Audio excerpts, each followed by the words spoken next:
What is going on, people? Back for another video today. Today I'm going to go over my number 9 pickup on my list. So today's card means actually quite a bit to me in regards to not only currently but kind of getting me back into collecting cards. So just as a quick little history lesson, back in 2012, me and my best friend just kind of out of the blue got into football cards, and I guess some of it had to do with the teams that we root for. So I myself am an Indianapolis Colts fan. That stems from me starting to pay attention to football, professional football anyway, the same year that Peyton Manning entered the NFL. So Peyton Manning has always been my guy. I barely know NFL without Peyton Manning. Even in 2024 now, it's he was just around for so long. Anyway, and my best friend is inexplicably a Seattle Seahawks fan. Well, if you know anything about 2012, the Colts drafted Andrew Luck. And, of course, the Seahawks drafted Russell Wilson. So we really got into collecting cards around that time. And we would go to Walmart and pick up, just the base tops. And just open boxes. Back then they were really cheap. I remember getting a lot of boxes on clearance, so we opened quite a few boxes.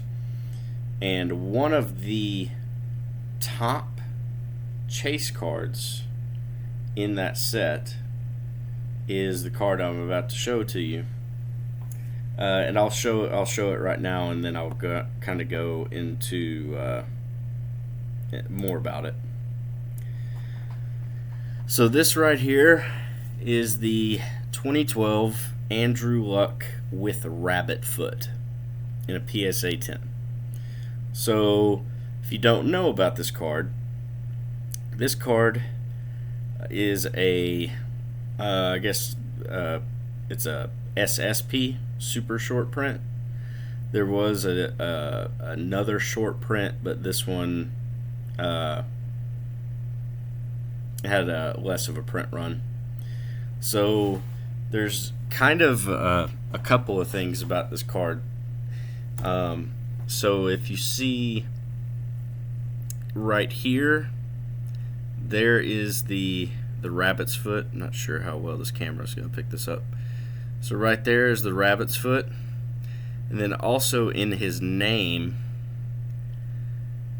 let's see if I can get it to focus, his last name Luck, they actually put the U as the horseshoe, the Colts horseshoe.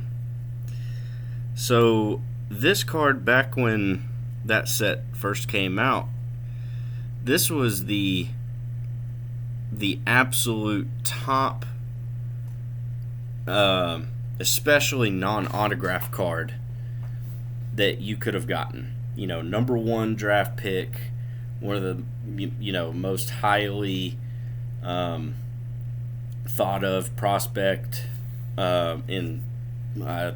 He was supposed to be the top guy since John Elway.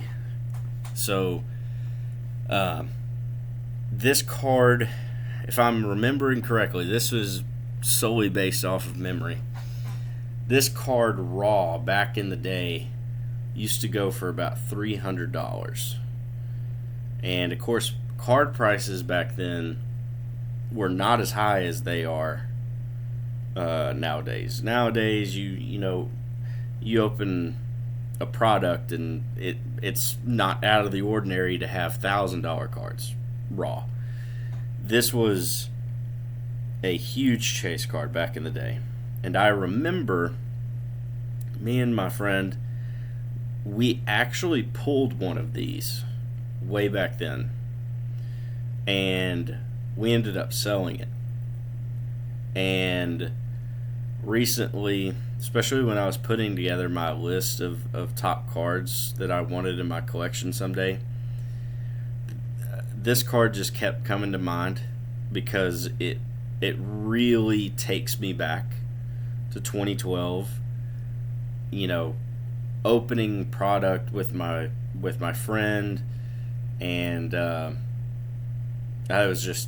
was a good time. I was fresh out of high school, so cards are not just cards.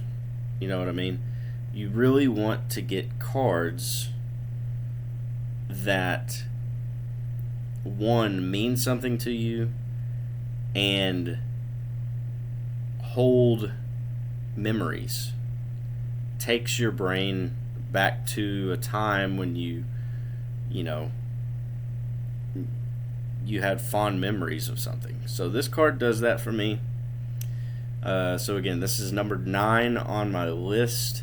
I do have another Andrew Luck card on my list. Don't have that one yet, but eventually I will. So till next time, guys, y'all have a good one.